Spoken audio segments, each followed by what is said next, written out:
O enigma de Caim. O enigma de Caim é o efeito espiritual psicológico que afeta todas as gerações. O enigma de Caim é a força que realmente influencia o indivíduo nos dias atuais, no passado e até no futuro. O que se deve depreender do assunto é o fato de não haver um esclarecimento profundo. Por quanto disso, as pessoas são levadas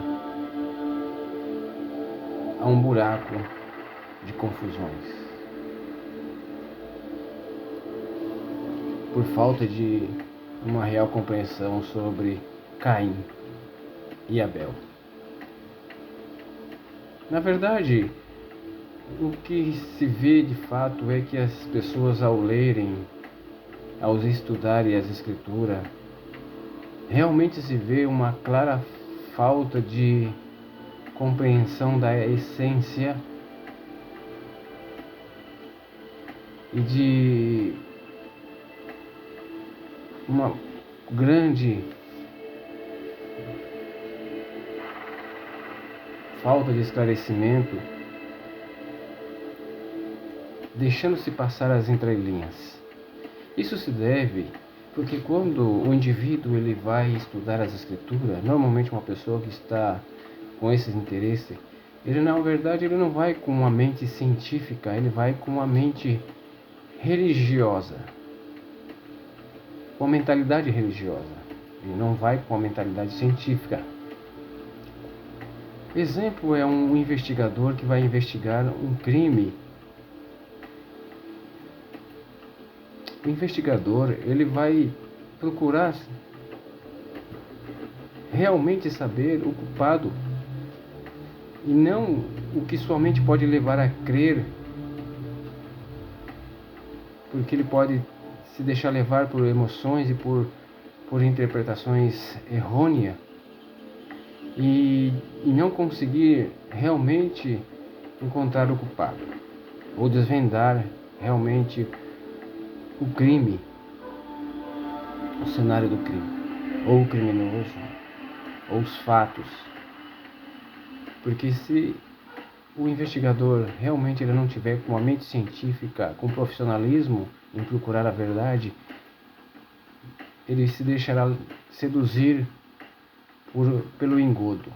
Assim também é o que vai estudar as Escrituras. Infelizmente, na maioria das pessoas que vão fazer os estudos bíblicos, muito raramente se vai com o coração científico, não sabendo que a ciência também é um dom do Espírito Santo. Está escrito que a ciência é um dom do Espírito Santo. É um dom de Deus, a ciência é um dom de Deus, a sabedoria é de Deus. Sendo assim, fica comprometida a verdade absoluta. Outro fato é de que quando a pessoa ele entra, já vai partir para estudar as Escrituras, ele entra no universo da religiosidade.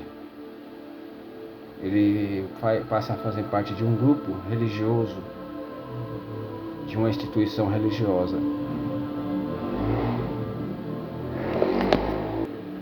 E esta instituição religiosa vai influenciar o pensamento e a narrativa desse indivíduo. Então, quando ele vai ler as Escrituras, ele já está com a mente formada. Ele já está com um preconceito, já está formado um preconceito em relação ao assunto.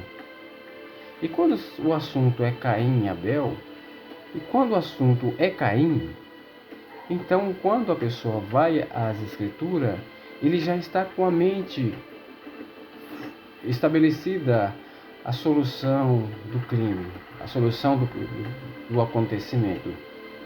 Por exemplo, que Caim é o criminoso, Caim é o mal, Caim é o diabo, Caim é tudo quanto se pode depender de mal já está estabelecido na mente do indivíduo que está lendo as escrituras, está lendo a passagem. E desse ponto de vista se deixa passar as entrelinhas. E nas entrelinhas está toda a história, toda a verdade. Quanto se lê, a gente pode depreender e visualizar em imagem os fatos. Quando lemos, já podemos compreender a real que levou aos acontecimentos. Vamos lá. Abel. O nome Abel se deu com o desenvolvimento de suas personalidades. Abel significa vaidade. Vamos montar esse quebra-cabeça com mais singeleza e perfeição possível da história que temos. Abel significa vaidade, ou seja, vaidade significa que uma pessoa ele era uma pessoa que tinha muito capricho, uma pessoa que se vangloria, que gosta de ser elogiado, que gosta de ser bem visto. Isto não vamos dizer que seja um defeito, podemos dizer que isso é uma virtude, sim. Então, quando ele ia prestar o seu sacrifício a Deus, então ele procurava fazer da melhor maneira possível. Até aí tudo bem, uma pessoa zelosa, caprichosa, uma pessoa vaidosa, uma pessoa vaidosa que faz as coisas com perfeição, com capricho, para que tenha sempre um bom elogio do que faz. Em certo nível podemos chamar um nível mais elevado, uma pessoa egocêntrica, uma pessoa, dizer assim, até um narcisista, poderia até se dizer.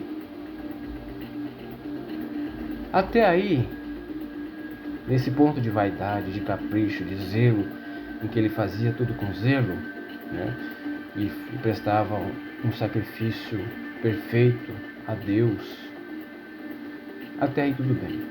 Mas o que sempre nós podemos observar é que quando uma pessoa no nosso meio atual, nas instituições religiosas, nos grupos, sempre tem um que faz com perfeição e o outro que não tem tanto capricho no que faz. E no meio religioso é assim também. Nos grupos, em todos os lugares, em todos os grupos. Então tem aquele que procura ser perfeito, ser bem fiel, e tem aquele que não é tanto. Porém, aquela pessoa que é fiel, ele desenvolve muitas vezes, alguns deles desenvolvem uma personalidade de crítica e de desprezo ao que não faz tão bem. Então era assim essa relação entre Caim e Abel. Caim não tinha tanto zelo, não tinha tanto cuidado com o que fazia, não fazia muito com perfeição, e Abel era o oposto. Porém, Abel provocava Caim com a sua perfeição, com o seu zelo. Podemos ver isso em famílias que têm vários irmãos, 2 irmãos ou mais. Um quer ser mais atencioso em relação aos pais e começa a sabotar a vida do outro irmão para atrair mais atenção, mais bens, mais presente, mais carinho. assim nos grupos religiosos também, as pessoas. Então tem esta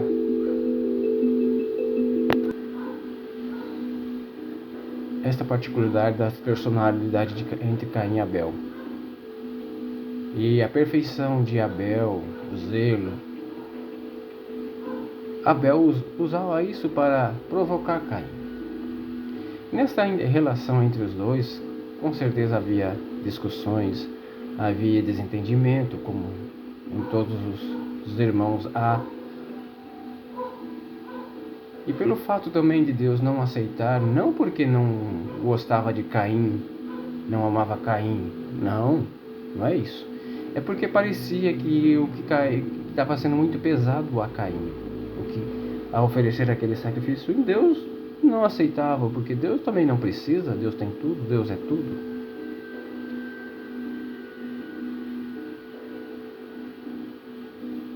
Então, essa relação foi ficando tensa com o passar do tempo. Provavelmente em um momento de discussão, de desentendimento entre Caim e Abel, houve uma briga, e nessa briga houve uma reação violenta por parte de Caim, o qual veio levar o seu irmão Abel a óbito. Caim esconde o corpo e tenta passar por despercebido. Porém, Deus cobra dele. Ele tenta negar. Mas ao ser questionado por Deus,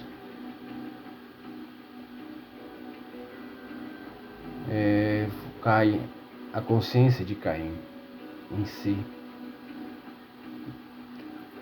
Passou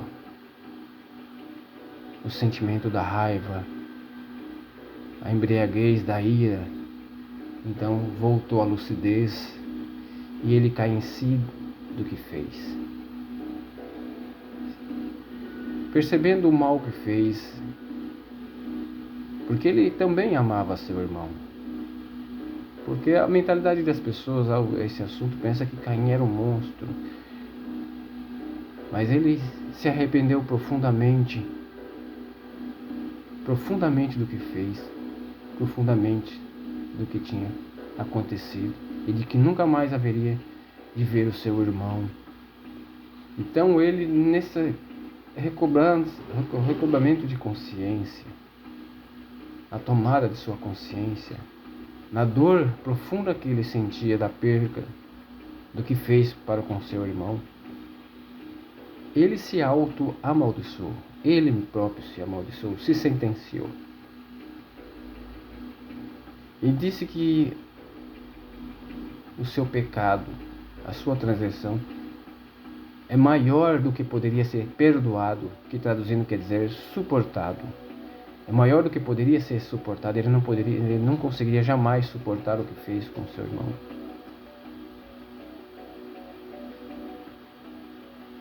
E que então ele seria flagelado.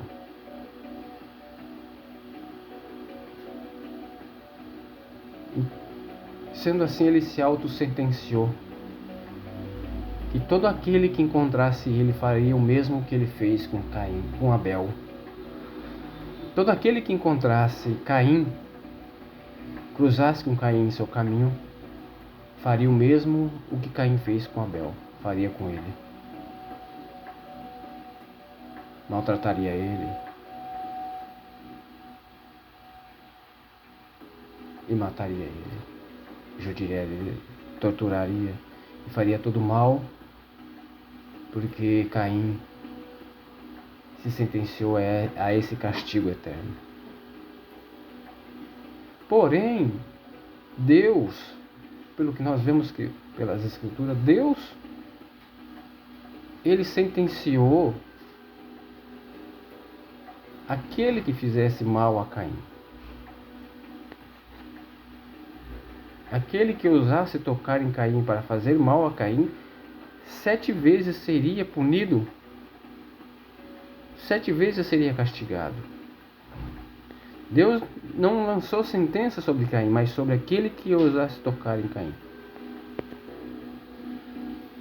Aquele que ousasse fizer o mal, matar Caim, maltratar Caim, judiar, apedrejar, seria 7 vezes castigado.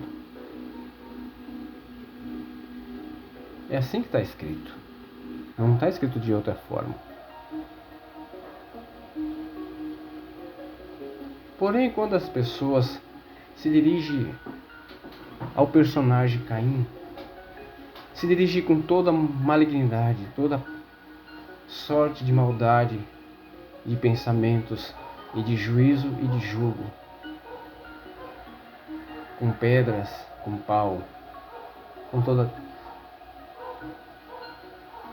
sentença, com todas as palavras mais feias, pelo fato do crime que ele cometeu. Não sabendo que realmente está escrito, que aquele que tentasse contra Caim seria 7 vezes punido, se dirige a Caim, a esse personagem, como um perdido, como um ser desprezível.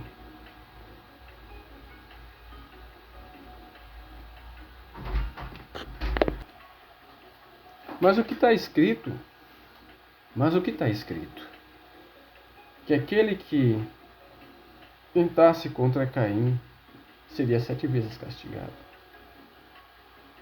Ou seja, a maldição na vida das pessoas da humanidade se deve pelo fato de a humanidade querer apedrejar constantemente, continuamente a esse personagem. Entenda-se que realmente ele cometeu um crime, sim. Não se está perdoando, que a isso se deve a Deus. A condenação e a absolvição, isso se deve a Deus.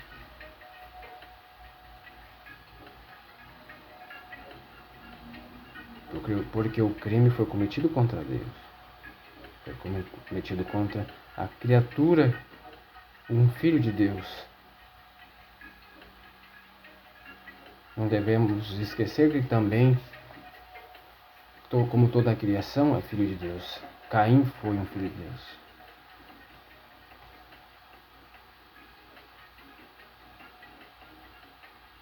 O que se deve aprender nesta lição do enigma de Caim?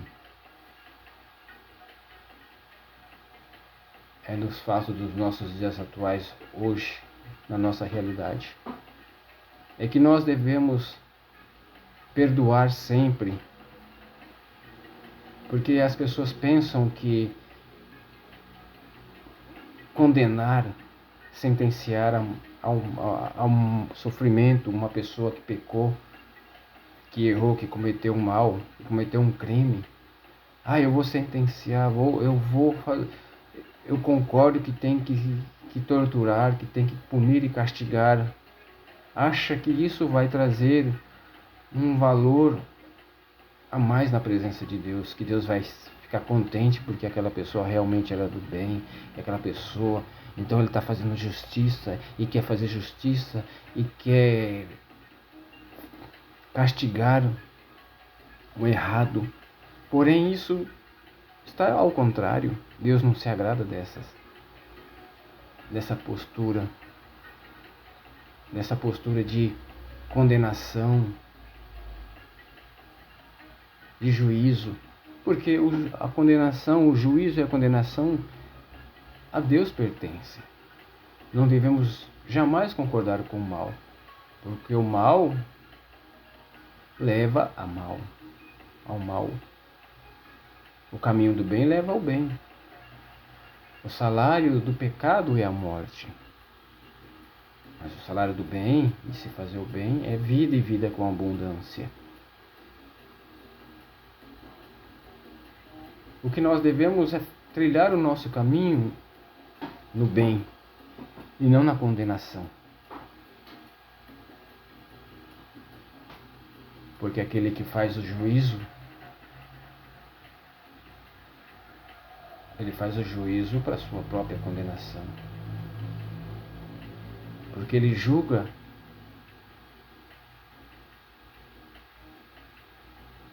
crendo que está fazendo o bem. Ele condena, ele destrói, ele tortura o criminoso, achando que com isso está fazendo um bem a Deus. Porque está escrito que um dia muitos matarão em nome de Deus, achando que estaria fazendo uma grande coisa a Deus. Está escrito. Então, nós, na nossa atualidade, que temos um pouco de inteligência, a ciência verdadeira, nós não devemos cair na cilada do enigma de Caim.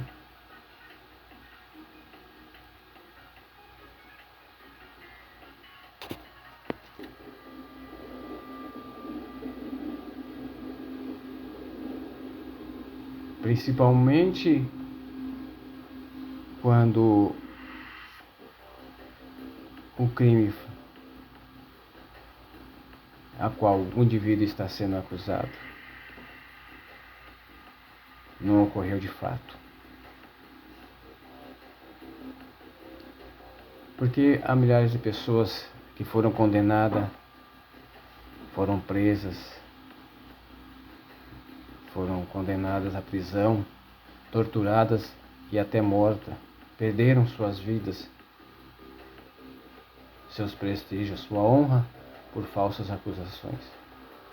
Foram inocentes e perderam. Foi cometido um crime contra esses inocentes, pelo fato de quererem fazer justiça, o desejo de fazer justiça, cometeram crime sobre crime, um crime que não passará, um crime contra um inocente não passará. O juiz, o promotor, o delegado, o agente de polícia, o agente penitenciário, ninguém ficará impune. A lei do retorno, karma, sentenças espirituais,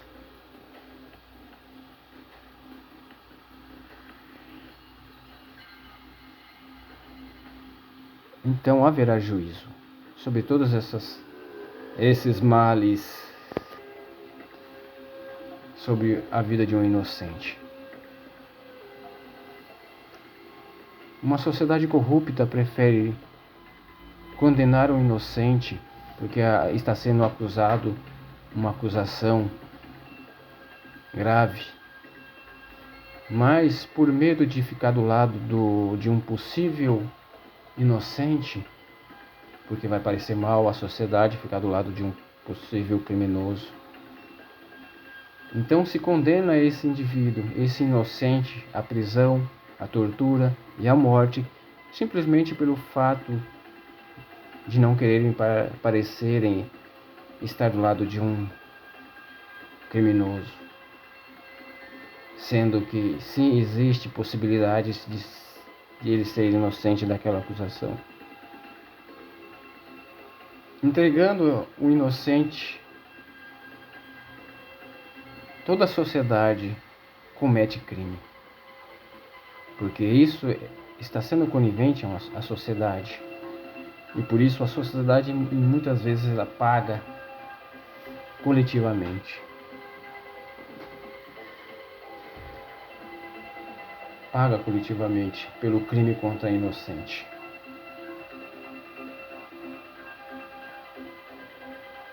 Porque essa sociedade está doente, está concordando com todo tipo de malignidade,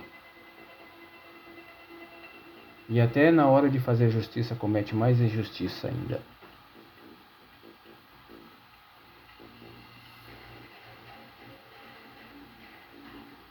Se entregando há uma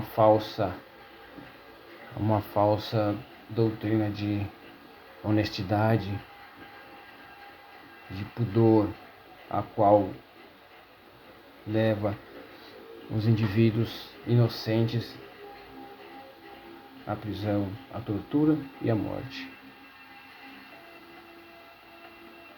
O juízo tem que ser feito para proteger o inocente. Existe o mal? O mal tem que ser punido, o mal. O criminoso? Sim, mas dentro da lei, dentro do juízo, dentro da verdade.